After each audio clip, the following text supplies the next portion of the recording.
Hello மக்களே, Pandian store அடுத்து என்ன நடக்க போகுதுன்றது இன்னொரு வீடியோவில் ஒரு குட்டி ப்ரமோவாக பார்க்கலாம் வாங்க. அதுக்கு முன்னாடி நீங்கள் நம்மளோட சேனலுக்கு தான் ஃபஸ்ட் டைமாக வரதா இருந்தால் நம்மளோட சேனலை சப்ஸ்கிரைபர் பண்ணிக்கோங்க. பக்கத்துலேயே பெல் ஐக்கானையும் கிளிக் பண்ணிக்கோங்க. வாங்க வீடியோக்குள்ளே போகலாம்.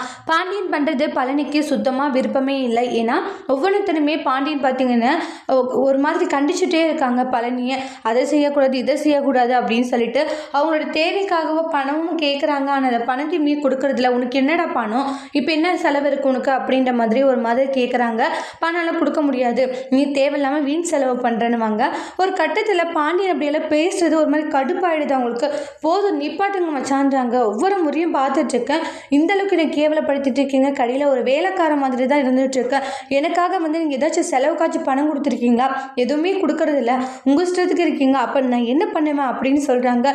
இனிமேலும் சகிச்சுட்டு உங்கள் கடையில் வேலை செய்யணுன்றது என்னுடைய நோக்கம் கிடையாது. இனிமேல் நான் உங்களுடைய கடையில் வேலை செய்ய மாட்டேன்றாங்க. அப்படி கஷ்டப்பட்டு தான் உங்களுடைய கடையில் இருக்கணும்னா அப்படி ஒரு கடையில் எனக்கு வேலையே வேண்டாம், நான் வேறு ஏதாச்சும் பார்த்துக்கிறேன்னு சொல்கிறாங்க.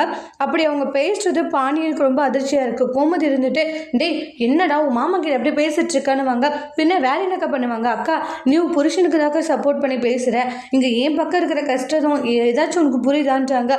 அவர் என்னை எப்படி நடத்துகிறாரு தெரியுமான்னு ஃபீல் பண்ணி பேசிட்டு இருக்காங்க. அதோட இந்த ப்ரமோ முடிச்சிருக்காங்க. தேங்க்யூ.